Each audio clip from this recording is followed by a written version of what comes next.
मित्रों नमस्कार। मैं ना सोनांचली कथा कहानी और उपन्यास के साथ पुनः उपस्थित हूँ। मित्रों इस समय मैं वाचन कर रहा हूँ उपन्यास यह गली बिकाऊ नहीं। साहित्य अकादमी पुरस्कार द्वारा पुरस्कृत यह उपन्यास जिसे लिखा है एन पार्थसारथी ने और जिसका हिंदी अनुवाद किया है आर विलीनाथन ने के भाग 8 तक का वाचन मैं अपने वाचन के पिछले क्रम में कर चुका हूँ, जिसे आप कथा कहानी और उपन्यास के चैनल पर जाकर क्रमवार सुन सकते हैं।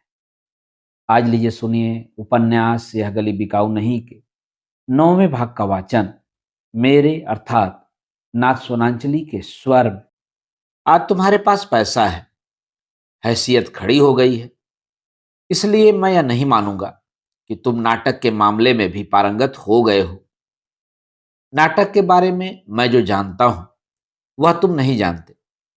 मेरी बात मानकर चलो, मेरी बात से आगे मत बढ़ो। एकाएक तुम्हें बुद्धिमानी की सीढ़ी पर चढ़ने की कोई जरूरत नहीं, समझे? वह कुछ इस तरह गोपाल को आड़े हाथों लेना चाहता था, पर माधवी के सामने उसका सिर नीचा नहीं करना चाहता था। वहां से चलते हुए गोपाल ने नाटक की एक प्रति हाथ में ली तो मुत्तु कुमरन ने ऊंचे स्वर में फटकारते हुए कहा, उसे कहां लिए जा रहे हो? यहीं रख दो। गोपाल उसकी बातों का उल्लंघन नहीं कर सका। इस दशा में माधवी को वहां रहना उचित नहीं लगा, तो घर चल दी। उसके जाने के थोड़ी देर बाद गोपाल भी अपने बंगले में चला गया।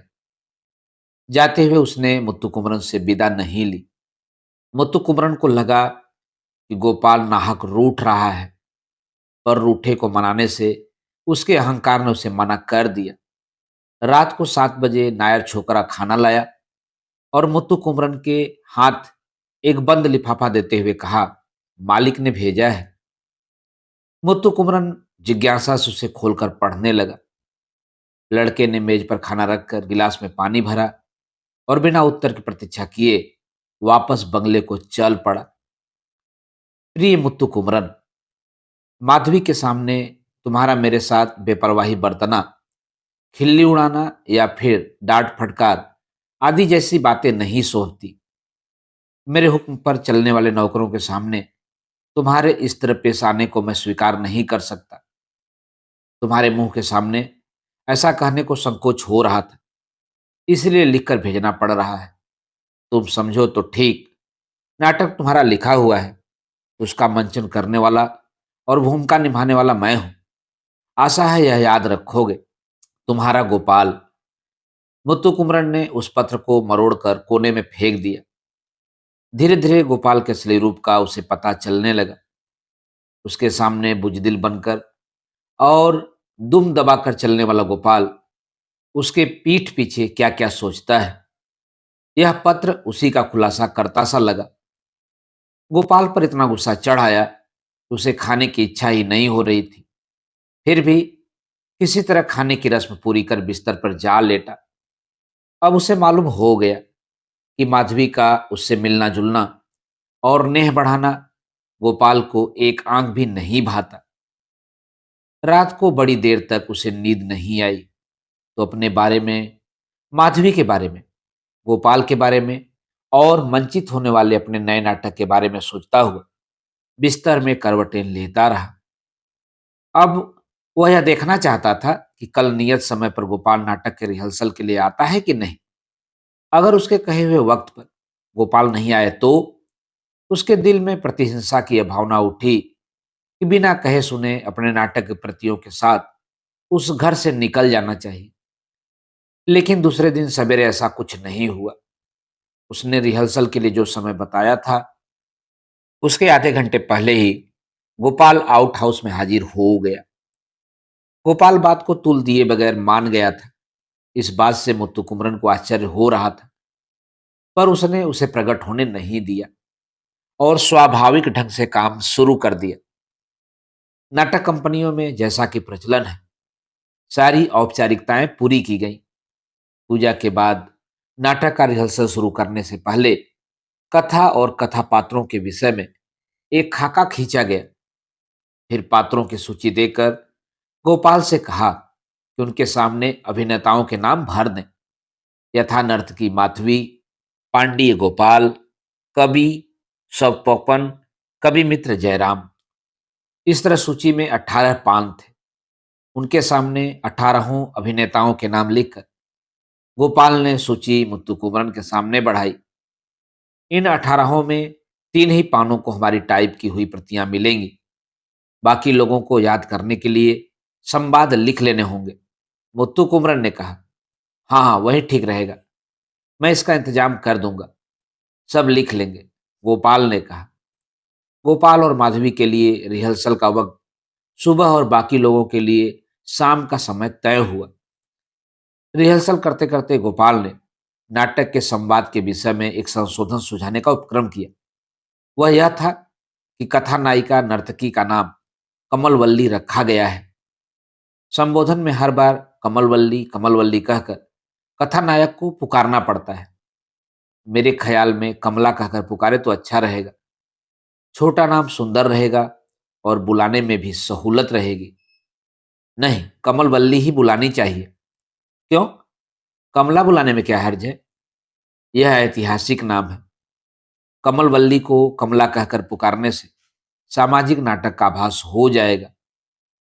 तुम्हारी बातें मेरी समझ में नहीं आती। तुम्हारी समझ में आएंगी भी कैसे?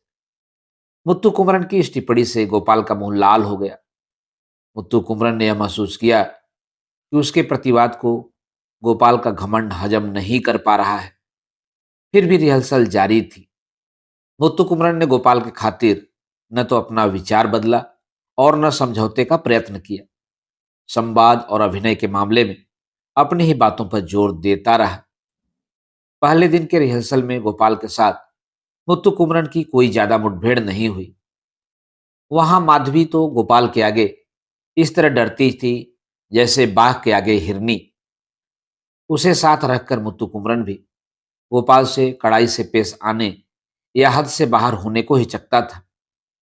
पिछली रात को गोपाल ने जो पत्र भेजा था वह सिर उठाकर उसे सतर्क करता रहा, पर गोपाल अंड बंड सवाल कर बैठता तो उसे ऐसा गुस्सा आता कि एक की चार खरी खोटी सुना दे, लेकिन किसी तरह अपने को संभाल लेता।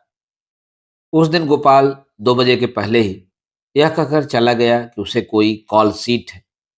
केवल माधवी रह गई। उसने मुत्तु कुमरन को टोकते हुए कहा, आप फिजूल के बखेड़ों में क्यों पड़ते हैं? आपने नाटक लिख दिया, वे जैसे चाहें खेलें, इसमें आपका क्या आता जाता है? मैं नाटककार हूं, इसे क्या आसानी से भूला जा सकता है?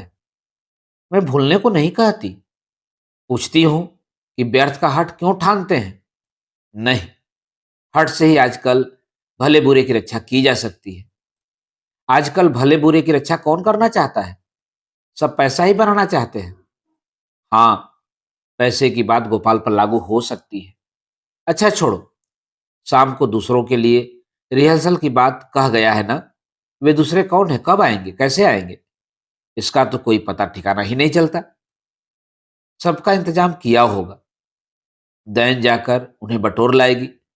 नाटकों में साइड रोल की भूमिका करने के लिए यहाँ कितने ही घराने पड़े हैं जो बड़ा कष्टकर जीवन बिता रहे हैं। ऐसे पात्रों की यहाँ कोई अकाल नहीं है। हो सकता है कि अकाल न हो, पर अकालग्रस्त लोगों से कला भावना की रक्षा हो सकती है कहीं? कला की साधना के लिए कोई शहर नहीं आता। पेट पालने के लिए ही सब शहर आते हैं और आए भी हैं। तभी शहरों में कला की हालत खस्ता है। इसका माधवी ने कोई उत्तर नहीं दिया, लेकिन जैसा कि उसने बताया था, थोड़ी देर में 10-15 स्त्री पुरुषों से खचाखच भरी एक वैन आई, जिसमें से सभी हाट बाजार का सा शोरगुल मचाते हुए उतरे। मुत्तु कुमरन और माधवी को सामने देखते ही उनकी बोलती बंद हो गई। उन्हें आउट हाउस के बरामदे में ले जाकर यह फैसला करने में आधे घंटे से भी अधिक का समय लग गया कि किसे किस पात्र की भूमिका दी जाए। एक युवक जो दूत की भूमिका करने के लिए चुना गया था, मुत्तु कुमरन ने यह संवाद देकर पढ़ने को कहा, हमारे महाराज तलवार लेकर घुमाएं तो सारे दुश्मन जमीन चूमेंगे। तो उसने पढ़ा, हमारे महाराज तलवार लेकर घूम आए तो सारे दुश्मन जमीन झूमेंगे। अरे भाई, घूम आना नहीं, घुमाना, झूमना नहीं, चूमना। मुत्तु कुमरन ने घुमाने और चूमने पर जितना जोर दिया, उतना ही उसने घूम हो आने और झूमने पर जोर दिया, मानो कुत्ते की दूम हो। अरे भाई, लड़ाई का मैदान है, यहाँ घूमने के लिए कोई बाग बगीचा नहीं। मुत्तु कुमरन के हास परिहास को उसने क्या समझा? खाक समझा। मुत्तु कुमरन को सिर पीटने के सिवा कोई चारा नजर नहीं आया। उनमें अधिकांश साफ संवाद बोलने, भाव प्रदर्शन करने और भूमिका समझने में अयोग्य ही सिद्ध हुए। मुत्तु कुमरन को अब यह समझते देर न लगी कि मद्रास में मजदूरों की तरह ही नाटकों के उन पात्रों की भूमिका करने के लिए आदमी मिल रहे हैं। माधवी ने सबको कागज पेंसिल देकर अपना अपना संवाद लिख लेने को कहा। उनमें से कुछ एक तो बिना गलती के लिखना तक भी नहीं जानते थे। हमारी वायस कंपनी में गरीबी की भूख सताती थी, लेकिन कला के विषय में न गरीबी थी और न ज्ञान शून्यता। यहाँ की हालत को देखते हुए लगता है वह जमाना कहीं अच्छा था। माधवी को अंदर ले जाकर मुत्तु कुमरन ने अपनी मनोव्यथा सुनाई। क्या करें, यहाँ की हालत ही ऐसी है। कष्ट भोगने वाले ही इस तरह काम की तलाश में आते हैं। कला की साधना के मुकाबले इस क्षेत्र में आने वाले लोग इसे जीविका का साधन मानते हैं। माधवी ने कहा। रिहर्सल के समय मुत्तु कुमरन ने उन अभिनेताओं में एक और तरह के संक्रामक रोग को फैले हुए पाया। फिल्मी क्षेत्र के किसी नामवर अभिनेता की आवाज, बोलने के तौर तरीके, भाव प्रदर्शन आदि की नकल करना ही उनका ध्येय और सामर्थ्य दर्शन था। कला और कला के भविष्य की चिंता तो उनमें थी ही नहीं। मुत्तु कुमरन ने उन्हें अभ्यास कराने में 2-3 घंटे लगाया। हर एक अभिनेता में उसने इस विचार को सिर उठाते हुए पाया कि मंच पर 1 मिनट भी सिर घुमाने का मौका मिले तो उस मौके पर कथानायक से भी अपने को प्रमुख मान ले और प्रभाव पैदा कर चला जाए। कला की किसी भी विधा में आत्मवेदना नहीं के बराबर थी और केवल स्वयं को प्रदर्शित करने की इच्छा तीव्रतम थी। हर रूप अभिनेता यह सपना देखता था कि हम भी फलाने मशहूर अभिनेता की भांति पैसा कमाएं, नाम यश पाएं, कार बंगले खरीदें और सुख भोगें। मेहनत से काम करने और सामर्थ्य बढ़ाने की उत्साह किसी में नहीं दिखा। मुत्तु कुमरन जानता था कि कला के क्षेत्र के लिए यह हानिकारक है, पर वह कर ही क्या सकता था। दूसरे दिन भी रिहर्सल के लिए आने को कहकर उसने उन्हें विदा किया तो शाम के 6 बज गए थे। पहले जो वैन उन्हें भरकर लाई थी, अब उन्हें भरकर बंगले से बाहर ले गई। जाती हुई वैन को देखते हुए मुत्तु कुमरन ने माधवी से कहा, लगता है हर एक अभिनेता ने अपने 10-15 आदमियों को काम दिलाने के लिए ऐसी ही कोई नाटक मंडली खोल रखी है। बात सही है, लेकिन जो लोग कला की साधना के उद्देश्य से यह कार्य शुरू करते हैं, वे भी धीरे धीरे इसी चक्कर में पड़ जाते हैं। कला का ध्यान छू मंतर हो जाता है। उप अभिनेताओं को मासिक वेतन दिया जाता है या दैनिक मजदूरी, यहाँ कौन सा रिवाज चलता है? अगर अपने आदमी कोई काम भी ना करें तो वे मासिक वेतन दे देते हैं। दूसरों को तो सिर्फ नाटक में भाग लेने के दिन के ही पैसे देते हैं, 10 रुपए से लेकर 50 रुपए तक। आदमी, हैसियत और घनिष्ठता के अनुसार इनमें फर्क पड़ता है। नाटक ज्यादातर कैसे चलते हैं? अक्सर कौन देखने आते हैं? पैसा वसूल कैसे होता है? मद्रास में ऐसी सभाओं को छोड़कर दूसरा चारा नहीं है। हर समुदाय की कोई न कोई सभा होती है। मद्रास के बाहर भी बम्बई, कलकत्ता, दिल्ली जैसे शहरों में जहाँ हमारे लोग हैं, वहाँ ये मंडलियाँ जाती हैं। इनके अलावा नगर पालिका की प्रदर्शनियों, मंदिरों के मेलों और राजनीतिक दलों के अधिवेशनों में भी तरह तरह के नाटक होते हैं। दूसरे शहरों में नाटक मंडली और सारी साज सामग्री को ले जाना होता है। यह तो ऐसा कठिन काम है कि जान ही निकल जाती है। इतनी सारी सभाओं, प्रदर्शनियों और रंगमंचों के बढ़ने पर भी लगता है कि इस कला में समर्पित कलाकारों में उस जमाने की तरह श्रद्धा या आत्मवेदना नहीं है। पेट की भूख तो है, किंतु कला की भूख नहीं। अगर है तो उसको पेट की भूख खा जाती है। आप बिल्कुल ठीक कह रहे हैं। माधवी ने लंबी सांस खींची। थोड़ी देर बाद बात जारी रखते हुए उसने कहा, कलकत्ता में ऐसे थिएटर हैं जहाँ रोज नाटक चलते हैं, वहाँ के लोगों में नाटक के प्रति श्रद्धा है और कला के प्रति आत्मवेदना भी। मैं एक बार गोपाल जी के साथ कलकत्ता गई थी। तब हमने भूख नामक एक बंगला नाटक देखा था। बड़ा अच्छा था। संवाद बहुत कम थे, लेकिन हाव भाव और भंगिमाएं ही ज्यादा थी। नाटक इतना नपा तुला था कि क्या कहें। गोपाल के साथ तुम कलकत्ता क्यों गई थी? यह सवाल मुत्तु कुमरन के होठों तक आ गया था, पर उसने न जाने क्या सोचकर उसे निगल लिया। थोड़ी देर तक दोनों में कोई बातचीत नहीं हुई और मौन छाया रहा। गोपाल के साथ अपने कलकत्ता हो आने की बात कहने की क्या जरूरत थी? माधवी अपनी भूल को महसूस कर कुछ क्षणों के लिए सिर झुकाए चुप बैठी रही, मानो कोई कलाकार अनजाने में ही बाजे में बेसुरा तार छेड़कर शर्मिंदा हो। श्रोता तो यहाँ और भी असमंजस में पड़ गया था। इस दम घोटू वातावरण से छूटने के विचार से माधवी ने बात बदल कर पूछा, कल हम दोनों का रिहर्सल तो सवेरे ही है ना? दिन तो बहुत कम बचे हैं। किसके लिए दिन बहुत कम है? नाटक के मंचन के लिए। मंत्री ने तो तारीख दे दी है ना? नाटक के मंचन से बढ़कर मंत्री के डेट पर ही यहाँ सबका ध्यान केंद्रित रहता है।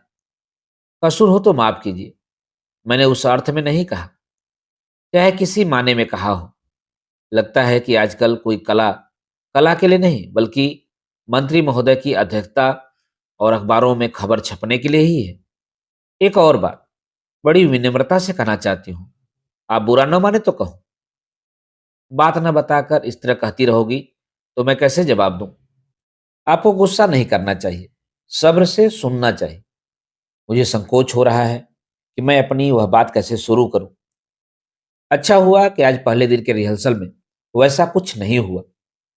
कुछ नहीं हुआ का क्या मतलब? कुछ नहीं, रिहर्सल के समय गोपाल साहब मेरा तन स्पर्श करें या मुझे छेड़ें तो मैं न तो उनका विरोध कर सकती हूँ और न ही मुंह फेर सकती हूँ। आपको इसका बुरा नहीं मानना चाहिए। मैं एक अबला हूँ। आपको यह नहीं समझना चाहिए कि अपने स्पर्श करने वालों को मैं भी छूना चाहती हूँ। यह कहते हुए माधवी की आवाज ऐसी रूंध गई मानो रो पड़ेगी। उसके सजल नेत्र गिड़गिड़ाते से लगे। उसने उसे घूरकर देखा। उसकी विनती में सतर्कता और स्वर अच्छा की भावना नजर आई। उसकी इस सतर्कता ने यह भी स्पष्ट कर दिया था कि वह उस पर अपना दिल न्यौछावर कर चुकी है और उसके प्यार के बंधन में बच चुकी है। उसकी बातों में बच्चों की निरीहता और स्त्रियोचित भोलापन देखकर वह खुश हुआ। उसे गौरव सा महसूस हुआ। उसके जी में आया कि उसे आड़े हाथों ले, उस पर गुस्सा उतारे या कि उसे दिलासा देकर दिल से लगा ले। उसकी ओर आंखें उठाकर उसने दोबारा देखा तो उसकी गिड़गिड़ाती आंखें डबडबा आई थी।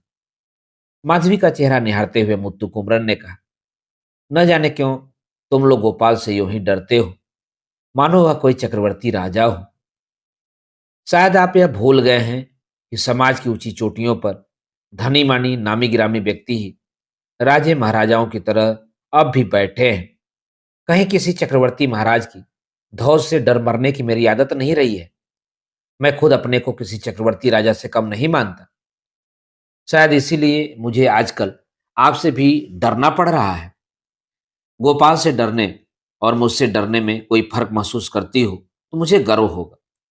कहकर मुत्तु कुमरन ने उसकी ओर देखा तो उसकी आंखों और अधरों पर मुस्कुराहट खेल रही थी। आप बड़े वो हैं, लेकिन लगता है मुझसे बड़े ओ से ही तुम डरोगी। प्रेम के बंधन में बंधते हुए डरने और हुकूमत के बंधन में डरने में बड़ा फर्क होता है। उसकी बातों की तह में सच्चे प्यार और लगन की गूंज सुनते हुए मुत्तु कुमरन मन ही मन बहुत खुश हुआ।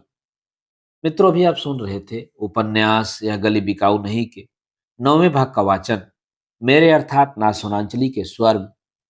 उपन्यास यह गली बिकाऊ नहीं के आगे के भागों का वाचन आप मेरे वाचन के अगले क्रम में सुन सकते हैं। तो जुड़े रहिए कथा कहानी और उपन्यास के साथ। धन्यवाद। नमस्कार।